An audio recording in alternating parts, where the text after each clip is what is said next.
All right, welcome to the Oxford Executive MBA Admissions webinar. I'm Mike Andrews. I'm Recruitment Manager here for the program, and I'm here with my colleague Joanne Boyland, who's the Executive MBA Admissions Manager, and we're going to be talking through the whole process of applying for the Oxford Executive MBA.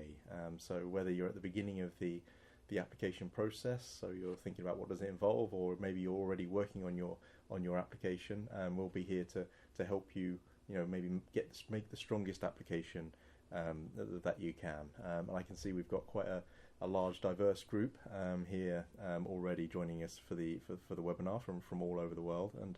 And so I mean, with that, I guess good morning, afternoon, or evening, wherever you are, and we'll start off by maybe just giving you an idea of who we are. Okay, so you can see here, this is the Executive MBA team. You can see we have Kathy Harvey, who's the Associate Dean here at the Business School, and also the Executive MBA Program Director. And we have the admissions team, so Joanne and Alex, they will be handling your application once you've applied. But your first port of call will probably be the recruitment team. So that's headed by Helen, who's the Associate Director and also responsible for Europe. So we're split regionally. We've got Jonathan, responsible for the UK and Africa. We've got Gemma, who's handling the Americas, and then myself, the Middle East and Asia. But I mean, we can answer any questions you may have about the Executive MBA, and we're very happy to discuss your aims and goals and whether this program meets up with those. But that's the structure of the Executive MBA team, so you know how that all works out.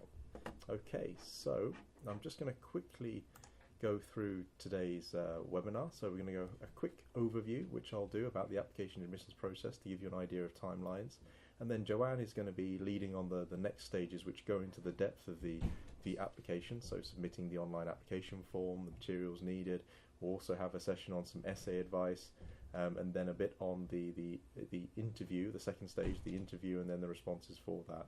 And then just to wrap that up, we'll have a couple of minutes just to quickly go over the Executive MBA, and hopefully that'll be quite useful, so you can maybe relate some of the things we've discussed to the program, and that can actually be quite useful for the admissions process, some of the essay questions, and then we'll have a dedicated Q&A at the end. So actually the best way that I prefer doing this is, if you do have any questions, please do ask them as we go along. I find that's probably the best way for everybody concerned, while everything is fresh in your mind and we're discussing it. So if you do think of something, just please put it in the chat or the questions box, and we'll answer your question at that point. And then that'll also help everyone else, because everyone else will be on the same page. And by the end of the webinar, maybe you've forgotten the question that you were going to ask, or I think it's just best to ask it through the webinar. So do feel free to ask any questions as we go through, and then we'll also just be looking at some next steps that you may want to consider in the application process. All right, so let's begin with the overview of the application process, so you can have a look at that and see how that's structured. So here's a good overview of it. So this is the entire process. There are 2 points of review during that process. So you would submit your materials online via our online application portal, Apply Yourself, and then once we have all those materials, it would go for a first review to the admissions committee. They would decide whether to take that further. If they do, then you'd be invited for the second stage, which is the interview stage, and then after that interview stage is another review, and then the final point there, either admission or otherwise. This whole process, I would say, to factor in about 4 to 6 weeks from beginning to end. There is some variability, particularly around the interview stage, depending on when you set that. But 4 to 6 weeks generally. It can take a little bit longer. It might even move a little bit quicker if you just happen to submit your application before the admissions committee meet. Now, just to give you an idea of your own timeline, so we have 2 cohorts per year, starting in September and January. And we always advise that you apply early. I mean, one, in terms of just number of spaces on the program. Also, in terms of your own organisation, securing funding, making the logistical arrangements. So this is a program which does have quite a rigid structure to it. So you probably want a bit of time to put those together. And then also when it comes to choice of colleges. So college is actually quite a distinctive element of the Oxford Executive MBA. So you're a member of the business school. the university, and also a college. Okay, so we'll talk a little bit more about what that is later on, but it's something which may be you may find very useful. Quickly to go over the deadlines. So we have the list of deadlines just put there. So we have generally 5 stages of deadline. The ones in red there are scholarship deadlines. So if you're looking at September, you can still apply. There is time. The final deadline is July the 2nd, but you would have missed the scholarship deadline. So that may or may not be important. We do have for the Executive MBA some scholarships, and we'll talk about those in a minute. For January, there's a fair bit of time, and there's also the main scholarship deadline, which is the stage 4 deadline there in September. So you still have time to put in an application for that. So you still can apply for September 2018 or January 2019, though for September you would have missed the scholarship deadline. So do bear that in mind. One other thing to bear in mind is that when it comes to applications, it is on a rolling basis. So although there are stages there, the ones to take note of are probably the scholarship deadlines and the final deadline. Okay, but whenever you submit your application, within about 2 to 3 weeks of submitting that application, admissions will be in touch about whether you've made it through to the second stage or not. So I wouldn't pay too much attention to the stages which aren't scholarship deadlines or the final deadline for that. Just quickly on the tuition fee, so for 2018-19 it's £80,500. It is payable in steps, so it's not all at once, not all up front, so that might be important in your financial planning. So it's split deposit initially 15% if you receive an offer of a place, 50% 1 month before starting the programme, and the remaining 35% for the final 10 months into the programme, so the second half. Okay. Alright, so just to quickly go over some more of those financing options, there are a number of different ways to go with this. Company sponsorship, we can help you build a case for your company if you would like any information, or if you would like to discuss how to do that, or even if your HR director or whoever would like to come and visit the school, we can arrange those things. In terms of company sponsorship, I would say about 30% of people on the programme have some form of company sponsorship on average in any given cohort. We do work with Prodigy Loans, who can fund up to 80% of the programme fee, but there are also other loans available, and I would, do investigate the various options and find out which one is the best for you, depending on how much you would need to borrow and those things. There are also a number of different scholarships. We have a number of school scholarships here, so we have MBA Director scholarships, the women's scholarships, the Limbury Scholarship for people coming from the arts and culture sectors, the Oxford Alumni Scholarship, and an Executive Education Open Programme discount. So we do have a fair number there specifically for this programme, but there are also external scholarships, and one useful place to look is maybe the Oxford University website, which has over 1,000 different scholarships listed. Most of them will be applicable only to full-time programmes, but there may very well be some, and I know there are some which are applicable to all the programmes that we have here. So certainly worth, take 2 minutes to use their scholarship finder, and I would recommend certainly looking at that. All right, so now let's get into the central part of this. I'll hand over to Jo to lead on this section, which is the actual admissions process. So Jo. Okay, thank you. So to begin with, we only accept online applications. You can find the link for the application form on the Executive MBA section of our website. Lots of links everywhere across that with Apply Now. So if you click on the link, you go to a registration page, you create an account. Once you've done that, this is the page that you will see. I would advise that you read the small print, you read the application instructions. Just gives you guidance on how to fill the application form in. It's very straightforward, but sometimes if you're not sure, these instructions can help. Alternatively, contact either my team or Mike's team, and we can guide you through them. But I would advise that you read this information first, just to make it easier for you. Okay, so what I will now do is go through each of the admissions requirements in a little bit more detail. Before I do that, I'd like to say that, or to start with the fact that we do take an holistic approach to when we're reviewing applications. So the admissions committee like to see a balanced application. Obviously we prefer that you meet all the requirements that I'm going to cover in a minute, but if you fall down slightly on one, the admissions committee will look at the rest of the application to be really strong to help compensate for the weakness in the other area. So just because we're Oxford, we don't look at, say, you need a first or a 2.1. If you haven't got that in your undergraduate degree, we immediately throw you out. That's not how we do things. We would look at, say, a GMAT score, we'd look for professional qualifications, we'd look at your work experience to show a real strong fast track record to help compensate for that. So if you're not sure after listening to this webinar, I would advise that you send your CV or your LinkedIn profile to Mike and the team, and they can have a look and guide you through what's the best option for you. Yeah, definitely. Okay, so the first one is management experience. We look for significant management experience with at least 5 years, significant work experience with at least 5 years managerial experience.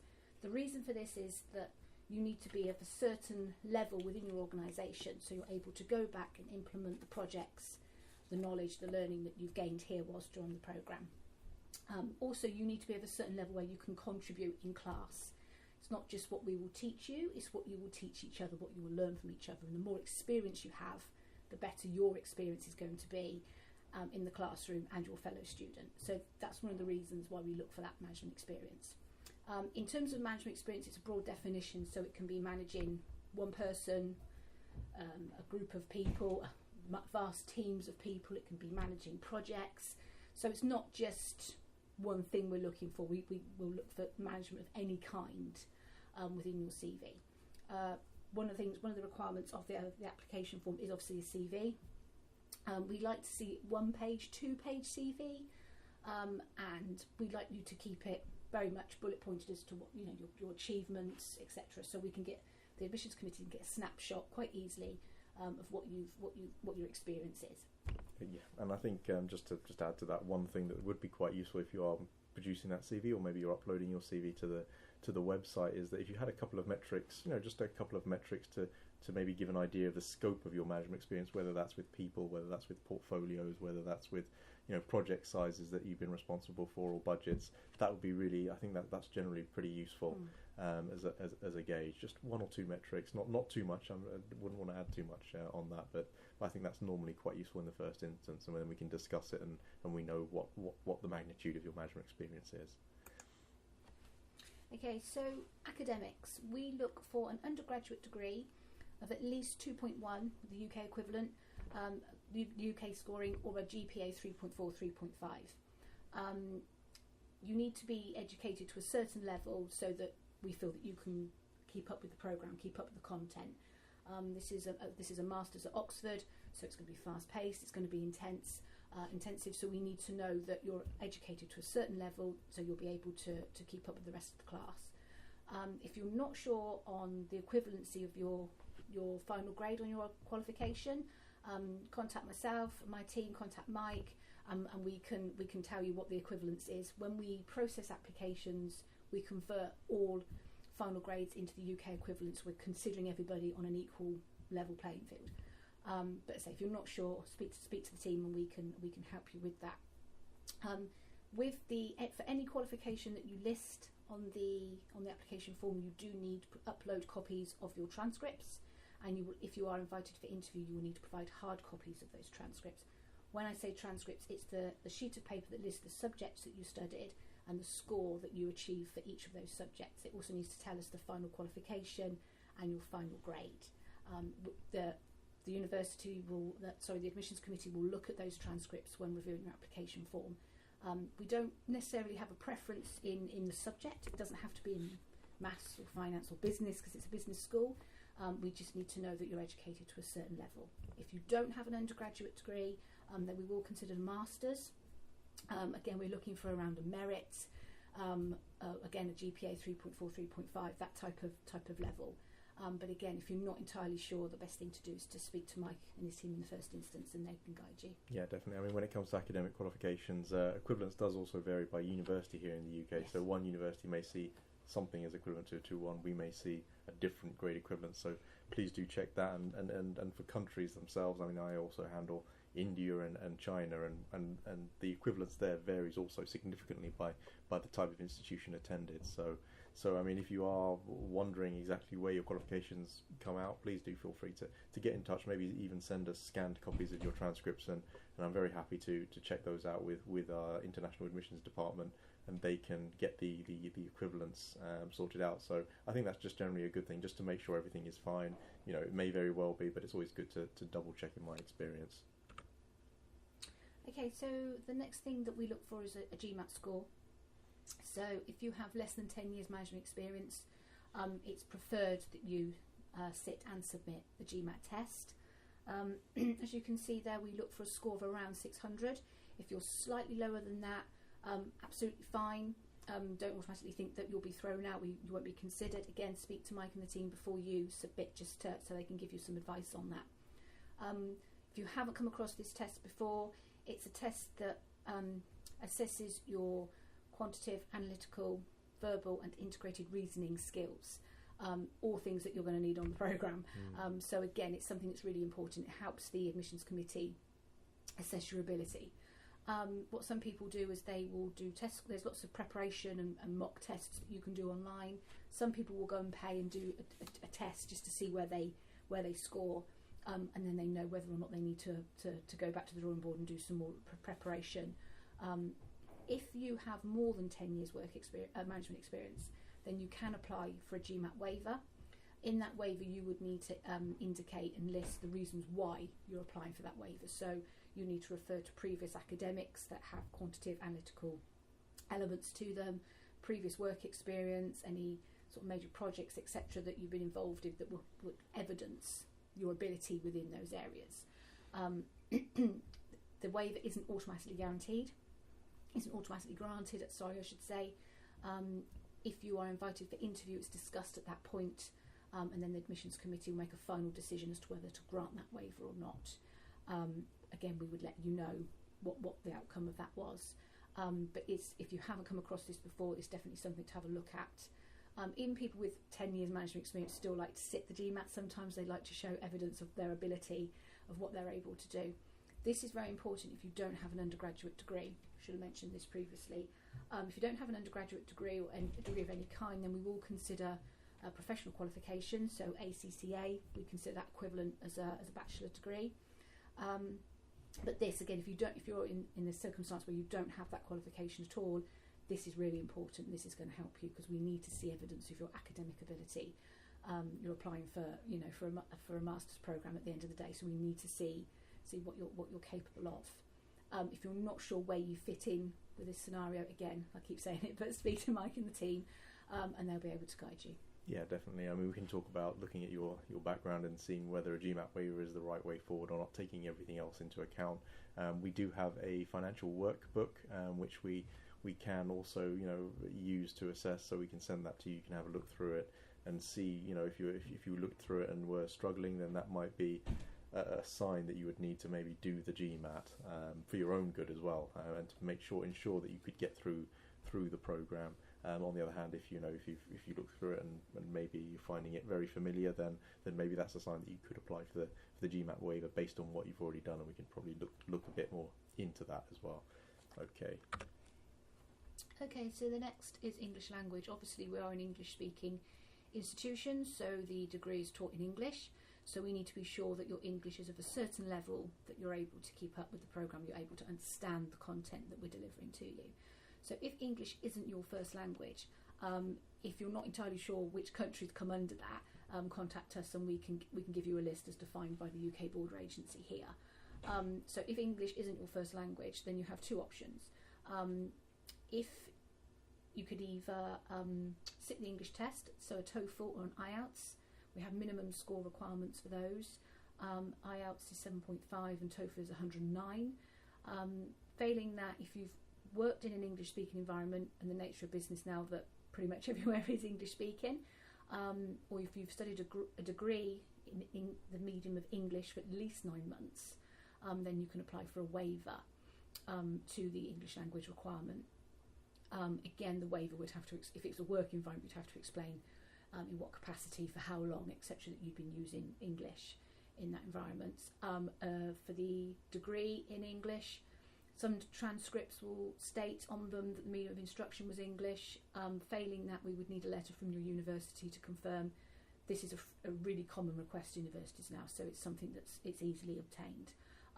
But again, I think that's probably all that we can really add on the English language. But we just, it's quite clear. Yeah, we just need to be sure that you can keep up.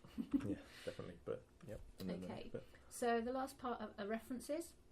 We only require 2. They need to be professional references, so either from a colleague or a manager, not somebody that reports to you, not a family member. The details that you insert for the referee, there needs to be an email address because it has to be submitted online through our application system, and we can only accept professional email addresses, so no Gmail accounts, etc. Because we will do background checks, so we need to be sure that this person is genuinely references from that person.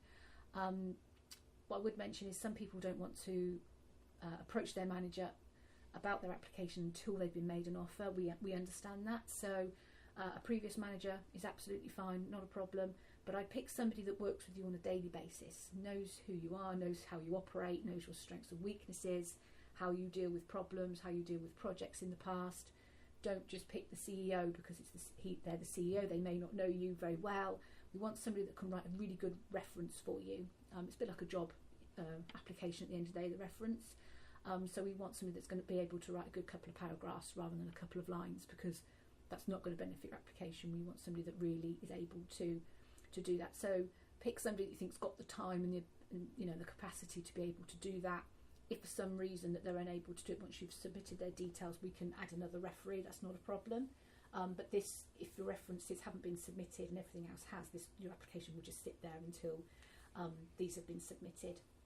You can go back into the application or into your account once the application's been submitted. You can't make any amendments to the application, but you can see if the references have been submitted. We can't chase referees for you, that falls to you, so we'd ask you to be proactive on that, because people miss deadlines, etc., because the references just haven't been submitted. If you have a third person, so an alum, faculty member, or somebody that wants to provide a reference for you that I think will add real weight to your application, then we're happy to accept 3. That's not a problem, but 2 is what we require. Yeah, definitely. I mean, as Joanne said, the main requirement is a referee who can write about you in detail. That's probably the key thing. So maybe worth just checking in with them that they'd be happy to do that, or be able to do that, write about your character, how you work, your professional experience, those things. 2 or 3. I recommend 3 if you can, but we only require 2. So depending on your situation. All right. So finally, on to the essays. Okay. So we say essays. There's probably 2 that are small written pieces of work. They're 500 words each, and then the main essay, the one that tests your analytical ability, is a 2,000 word essay. So that's a proper essay.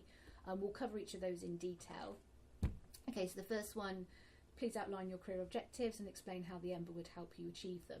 So what we want to see here is a good reason as to a well thought out reason as to why you want to do this program, how it's going to benefit you, how you can see yourself using it in your career, how it's going to move your career forward. The admissions committee like to see evidence that you've read around the program, the content, what it offers, not that you just want to apply to us because we're Oxford. What is it about our program specifically that appeals to you, that's going to help you? So if you can reference elements of the program, etc., then that's going to help you a lot in this essay. So they want to know that you've given it consideration, you've really thought about why you want to do this program, and you're not just doing it on a whim. It's a huge commitment in terms of time and money. We need to be sure that you're doing it for the right reasons. We have a duty of care to you when you're going through this application process, to be sure that you are fully aware and understand of what this program entails. It's extremely intensive. You're only here for 16 weeks, so we need to be sure that you really understand what's expected of you. Yeah, and for your own for your own peace of mind as well. If you find yourself struggling with this question, then you have to have a real think about things. But I would also say, there are 2 parts: the career objectives, and then how the executive MBA can help. So having some concrete examples, and that could be the modules. It could also be, it could be the fact that we have a very internationally diverse group here who are working in many different markets around the world. It could be, it could be some of the other parts of the business school or the university faculty that you've come across that you think would be very useful, but some concrete examples which would be specific to the program here and to the school, the university, to the other facilities that we have, perhaps. And one further point on this first essay: remember which school you're applying to. We see a lot of essays, we see a lot of copy and paste, unfortunately, and if your essay refers to a different school, it's not going to help. It's instantly going to shoot you down. Yeah, it really is. It's attention to detail as well. So we need to be, I mean, we're aware that you're going to apply to other schools, of course we are, but we just want to be sure, the admissions committee like to see that your essay is tailored to this programme, to this institution. Yeah, and these essays do form the initial, if you are invited to interview, are the initial impression that you create for the interviewer. So do bear that in mind as well. This will be the first impression someone has of you, and it can be quite nerve-wracking when you're walking into a room and there's actually someone there, and that's what they've read. Okay, so the second piece of work, again, 500 words. It's about self-awareness. People will approach this question in various ways. They will sit down and interview people they work with. They will use LinkedIn recommendations. What we like to see is that how you think people perceive you in your own words, so that you're aware of your strengths and weaknesses. You know what your team think of you. You know how you're perceived by other people.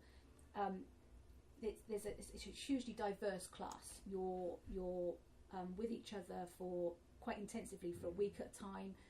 We try to keep you together as much as possible so you can build relationships, build networks. So we need to be sure that we get the dynamic of the class right.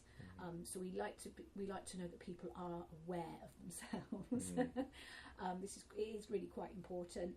And say we will look at this, at the first review stage. Yeah, and people do approach this question in many different ways. Some people, reflect on themselves. Other people sometimes even ask their colleagues what they think and then write their own commentary about why people have used those words. I mean, it is important that it is you writing about yourself, so don't copy and paste just what other people have maybe said, but do reflect on it. But feel free to use any feedback you have from other people as sort of the inspiration for this essay. But people approach that particular essay in many different ways. Okay, so the final piece of written work is the main essay. With this one, describe an aspect of your organisation which could be viewed as problematic.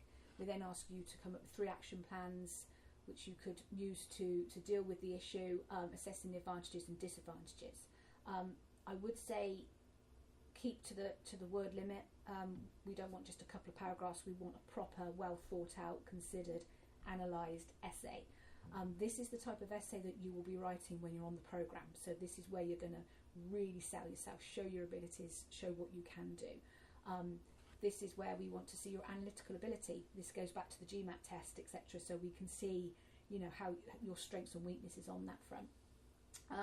In terms of subject, it can be a broad subject. It doesn't have to be business related or finance related. If your sector isn't that, that's absolutely fine. Just because we're a business school doesn't mean to say we want to, read every essay about finance and business. So it can be very broad. I would say that you need to write for a non-specialist audience, though. You could find that when you're interviewed, it could be by somebody that's from the same sector as you, so have a lot of knowledge, but equally it could be somebody that has absolutely no idea of your sector. So no abbreviations and things like that. You need to write it for the layperson. You need to dumb it down a little bit, really, so that anybody reading it can understand. I would say that the problem has to be something that's current. It's not a problem that you've already solved. You need to analyse basically your company, what you think is an issue, and then outline some disadvantages or advantages of how you would, you go about fixing this problem, and then a conclusion at the end. So it's a proper structured essay. Avoid bullet points and things like that. Yeah, and if you want to, maybe you think there's some sensitive information that you would rather not have people read. I mean, if you do submit this essay, then it's only read by the admissions committee and the staff here in the admissions. But if you do even then think you don't want to do that, then feel free to anonymise the companies. You don't have to give competitor names. You could company A, company B, or maybe using percentages instead of absolute figures. You feel free to do that. Although do make it clear if you are doing that, then just let us know that this is why you've gone this route, and that's also fine. All right, but then now just some quick general essay advice. So make sure you read the question carefully. This sounds really obvious, but people sometimes get lost. Make sure that you're always referring to the question. People can go off on a tangent. Avoid short-weighted answers. Again, the admissions committee like to see that you've analysed the issue. You've really considered the pros and the cons, and if this was given to you to solve, how you would go about it. Avoid repetition and narrative. really obvious. Check spelling, punctuation, grammar. Ask somebody else to read it for you as well. Sometimes you can get so bogged down in these things, you miss things. But I think the most important one Mike and I will bang on about for a bit now is don't plagiarise. Plagiarism, again, is copying large chunks of text from a website or any other. Or even just some bits of text. I mean, not necessarily, anything. Text, any text really, and inserting it in the essay and passing it off as your own work. If you reference the material, if you quote, absolutely fine. There is no problem there.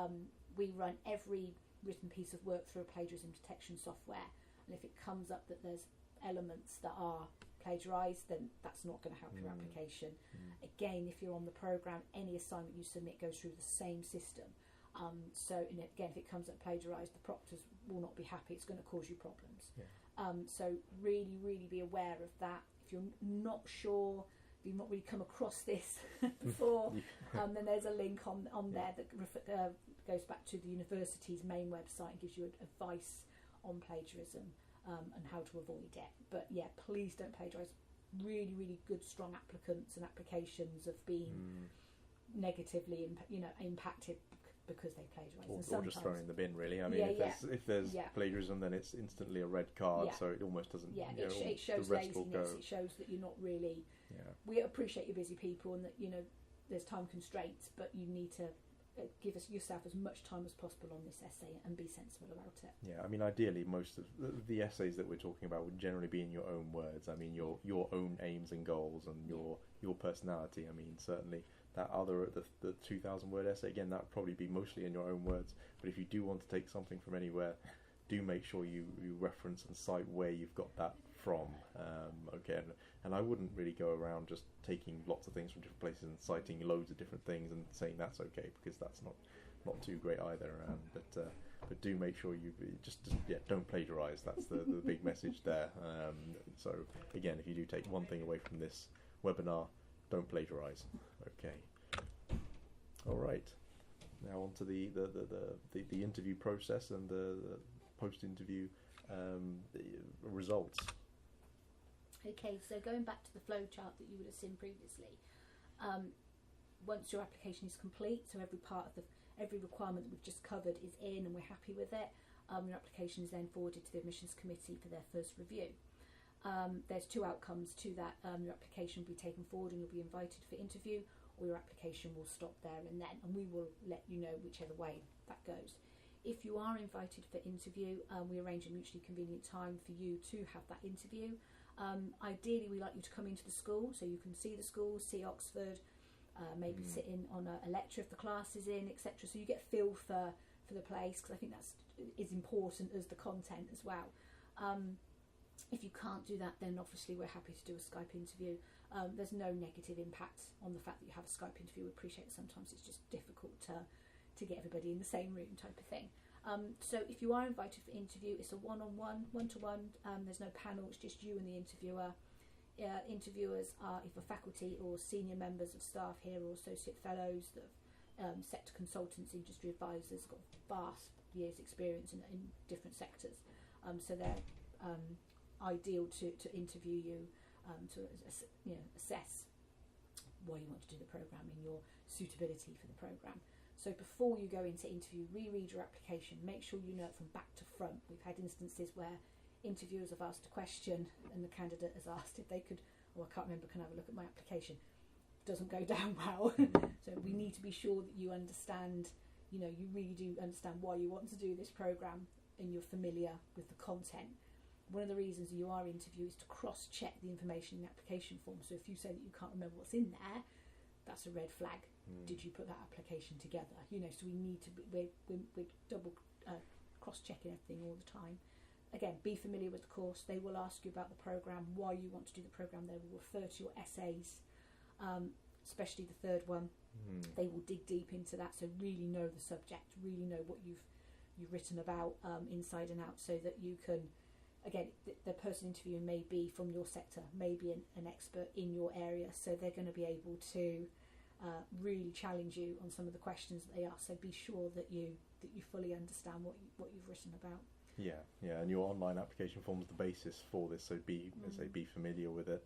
and then it can, the conversation can go any number of which ways, but you can certainly preempt, key things. I mean, motivations for undertaking the executive MBA. I mean, if you can't answer that question, that you're in trouble straight from the beginning.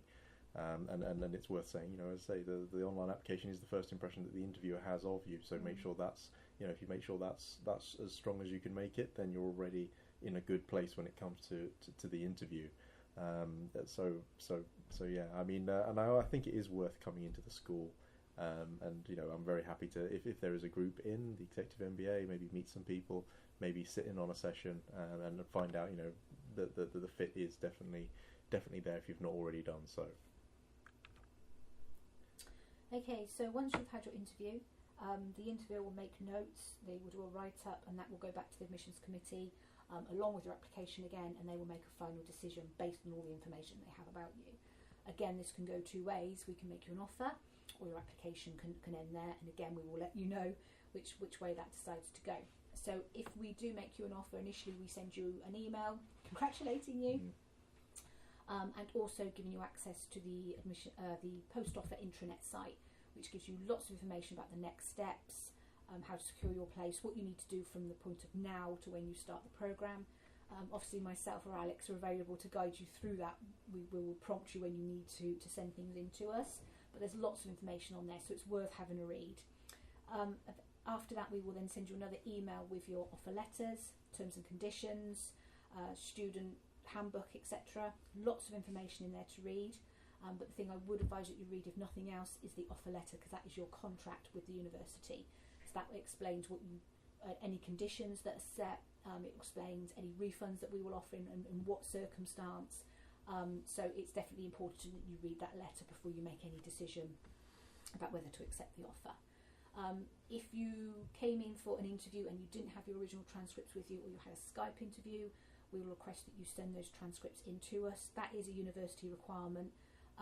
If you don't provide them, you can't start the course, basically. You need to show evidence of any qualification that you listed on the application. Again, the admissions committee is making the decision's an academic decision, so we need to see evidence of those academics. Finally, within the offer email is the deposit invoice. As referenced before, it's 15% of the course fee.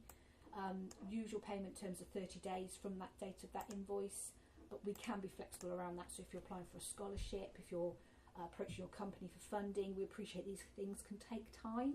So contact me, I'll happily discuss an extension with you, but as a rule of thumb it's 30 days. Once that deposit's been paid, that kick-starts the post-offer process, basically. So that allows us to start the college application for you. It secures your place on the programme, so although you've been made an offer, your place isn't secure until you've paid that deposit. There is also information on there about visas. Some students will need a short-term student visa to attend the programme. So there is information on that website, but also in the post-offer intranet that we will send to you. I advise again that you read that information so you know how far in advance you need to apply for a visa, because some countries obviously it can take a little longer than others. All right, so I think we've just quickly had another question here, which I'll have a look at, which is can we share a sample of the matrix we referred to regarding the scope of management experience? So I'm just guessing that's the metrics, perhaps, that you're referring to. I wasn't quite sure if I got that right. Those should be quite easily. I mean, have a think about your own management experience and what would be a good metric to maybe measure that in some way. I mean, I appreciate sometimes that might not always be possible. Particularly, for instance, with legal background, sometimes that can be quite difficult. But even the size of deals and things that you may have worked on can be quite useful. I think that's what you're referring to. But do let me know if I've got that right. I mean, it should be something that you'd be able to think about. But you can also just maybe submit your CV, and then we will get back to you. I mean, it's not a case of we will just say yes or no. If there are questions to be asked, we will ask them. So and to get further clarification, and we'll generally, maybe have a meeting, maybe a phone call, maybe in person if you're around, and we can discuss your aims and goals as well, just to find out, if the program is the right fit, and a bit more. CV isn't always everything, but that might be a good thing to do before you submit the application. Just get in touch with us, and then we can maybe work together on the application and any questions like that you may have about how to put together the best application. So what percentage of candidates that get accepted? So in terms of there's one thing to mention about this. So in terms of people who apply, most of the time we've spoken to people before they apply. So there's a tip of the iceberg there. So people who actually submit the application, it's already quite a selective group. But when it comes to that, so it's about 2-3 people to 1 when it comes to starting the program. So 2 or 3 people applying to one place on the program. Once it gets to that, but then going one stage back from that, I get CV reviews from my areas that I deal with, and I would say, out of 10 CV reviews, maybe half of those people probably aren't qualified in various ways to apply for the program, and then maybe I'd have 1 or 2 who would perhaps, it looks like it would be reasonable, but then again the CV doesn't tell you everything, so then maybe we'd talk about the program, and then there'd be maybe three or four people where we'd need to just discuss some things about the CV, about the professional experience to weigh up if this is the right program. And we're also very happy to recommend, we have a lot of programs here. It may be that this isn't the right program, but there may be another program, whether that's a full-time MBA or whether it's one of our diploma programs or even just an open program that we can recommend. So there is a value in having these conversations. It's not just executive MBA or nothing.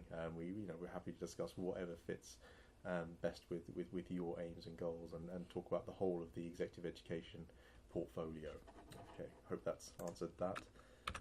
All right, so now on to the colleges.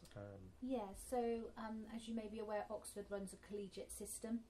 So to study at the University of Oxford, to study at the business school, which is a department of the University of Oxford, you also have to be a member of one of the colleges. Colleges look after you and your welfare.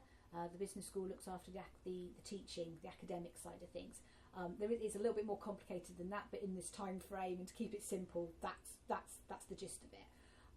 There's around 15-16 colleges that will accept EMBA students.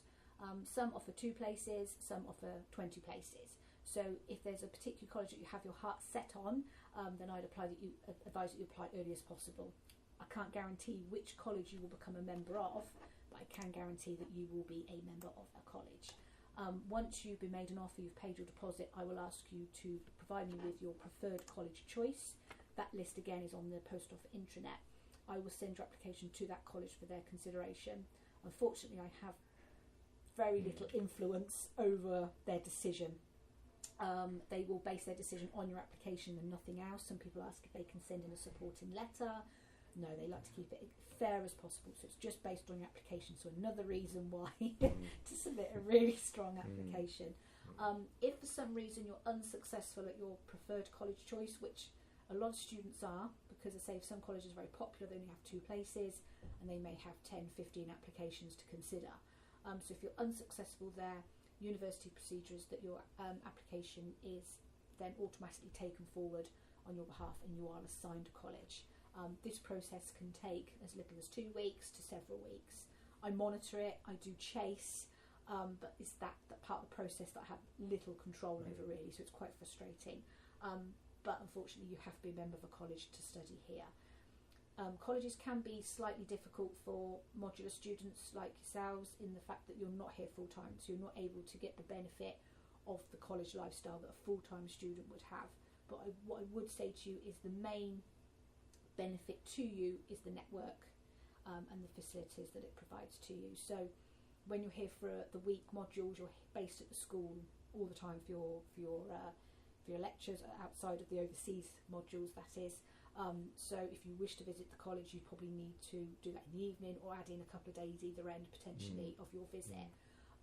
Some students do that, some students not overly bothered. We advise you to make the most of the college experience because it is like no other, but some people just don't have the time or are just not worried by that, and that's absolutely fine. There's no negative impact on you by doing that.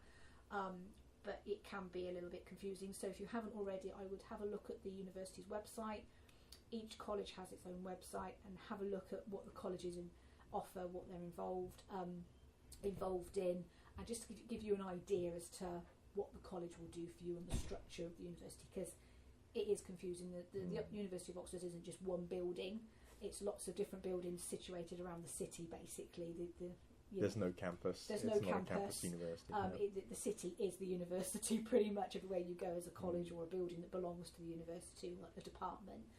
So it's very unique. It's very different to what you'd think of a normal college or university environment. Yeah, definitely. I mean, for the executive MBA, I would say the main benefit of the college is having a useful secondary network, and also when you finish the program, you are an alum of the business school, but you're also an alum of the college as well. So that may prove to be valuable after you finished as well. So do bear that in mind. A useful secondary network is how I would see it for this particular degree program. All right, so I'm just going to quickly wrap up now. So this is just a quick summary of the executive MBA and the content and the format. So I mean, things that it's 16 one-week modules spread over 21 months. So roughly every 5 to 6 weeks there is a 1-week module, and we have some international modules, 2 compulsory international modules, and 2 that are electives that you can choose. The basic structure is that you have 10 core subjects in the first year, and then you choose your electives towards the end of that first year. And you choose between 6 to 8 to carry on to the second year. So you can try out a lot of things with the core subjects, see how your interests change and develop. So that's something to bear in mind. And then you can pick your electives accordingly. Just quickly on the executive MBA class. So the main point to maybe take away from this slide is that we have a very diverse group of people in the class from many different sectors. Also from many different countries, both by nationality and also by actually where people are based. So 70 to 80% of people are actually flying into the program from outside of the UK, from all over the world, and it really is from all over the world. We don't have any branch campuses or anything like that. So if you want to do this program, you have to do it here, and there's good reasons for that. You can't take Oxford anywhere else. So it's and when you're sitting in that classroom, that diversity of experience really does come through when you're there. All right, so just a couple of seconds now for any questions that anyone may have right now. I appreciate if you're in the UK, it's kind of the afternoon, maybe a bit slower than normal. But are there, just for a second here, if anyone has any questions they would like to put to me or Joanne or both of us, please feel free to put that in the questions box. We'll just pause for a second here in case someone is typing away in the question box.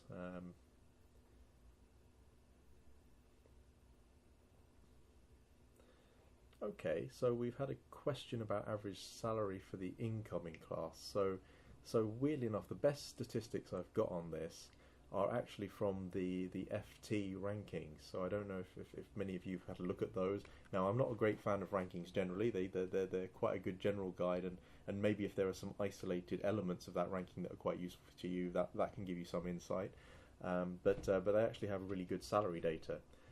So working backwards, they actually find the salary of someone who's finished the program 3 years after they've finished. So we can work that out. So I mean, when people are 3 years out of the program, the average salary is about, I think, $250,000. I think it was on I think it's, there we go. So 243,000 US dollars 3 years after finishing, and that represents roughly a 70-something% increase on the salary that they had during the program. Okay, so you can just maybe backwards calculate that from there. But I also, if that's something you're interested in, have a look at the FT rankings. I would say the FT rankings have the most reliable data of any of the rankings that I've encountered. I'm currently working on this year's submission for that. They're much more robust. They even have an audit process, so they get KPMG in to a select group of schools every year to double check that. Okay, so another quick question about the college selection. Is there a particular colleges that EMBA students tend to prefer? There are a couple of colleges that are very popular for obvious reasons. They're very well known. They're in films, that type of thing. But I think the majority of students, it's difficult because they can be very popular, but if the college only takes 2 people, it's a bit skewed. However, there are certain colleges that will take 20 executive MBA students each cohort, so there's a huge EMBA community there, and they will also take a large number of our full-time MBAs. Keble College, St Hugh's, Green Templeton, they will take anything from 10 to 20 students each per year. So there's a huge network there. Some students want to be with lots of other EMBA students. Some students want to be with students from different areas, different subjects, different disciplines. So it depends on what you want really. But yeah, in terms of how many people there are, how many EMBAs there are in a particular college, they are your three colleges that are quite popular at the moment. Yeah, and I think it's probably worth having a think about maybe, I mean, the college will play, during the weeks you're here, certainly for the modules, not such a great part while you're here during the week modules, maybe outside if you've got extra time, maybe post you can make use of it, but it's worth having a think about what your priorities are. So, I had a chap who was looking for, so coming from a medical science background, but then also looking for a sort of business college, and weirdly enough, Green Templeton is an amalgam of a traditional a medical college and a business college, so that kind of made sense for him. But there may be other, you may be looking for a college that has undergraduates and postgraduates. We have some people who have companies who are looking to maybe hire or mentor undergraduates and then maybe hire them for their companies in future. So it depends on the situation, I think, on that one. Just follow on from that. Some colleges are graduate-only colleges. So Kellogg is one of them, and Green Templeton. So some member students, because they're slightly more mature, prefer to be with students that are older rather than 18-year-olds, and that's absolutely fine. Some colleges, like Kellogg, again, they class themselves as the expert college for part-time students, so all their students are part-time. So they may only have one common room. We don't have the middle and upper common room. You mix with faculty and all the students. Their mailings, their events, etc., are geared up to part-time students as well. So that's why I say have a look at the website, the university's main website. Look at the colleges and see. Again, you can put in the programme that you're applying for, so it filters down to the ones that are accepting you, and then you can filter down further to that as to what your preferences are, etc. And it's a useful tool in the first instance, and then when you've narrowed it down a little bit, by all means speak to me and we can go from there. Okay, great. So I think that's wrapped everything up quite nicely. Just look at some next steps. So we do have an online profile assessment form where you can upload your CV, and then we can start a conversation there. You can contact us directly, so you've got the Executive MBA Recruitment team, and you've got contact details down the bottom. You can start looking at the application if you haven't already done so, and maybe begin looking at those essay questions in particular, and also just the application system to get an idea for that. Also, maybe visit the school or attend an event. So one event that we actually have coming up next week is a London Information event. So have a look at our website on the events page for the Executive MBA, and you'll be able to see and register for that event, and that can be a very good way of, we'll be there, the recruitment team will be there. We'll also have alumni there as well, and current students, so you'll be able to ask them about their experiences firsthand, and I think that's really quite invaluable, meeting people who are on the programme, have done the programme, and asking them your questions. All right, well, thanks a lot for joining us for the webinar, wherever it is you're based, and good luck with the application, and look forward to maybe hearing from some of you in future. All right, take care. Bye.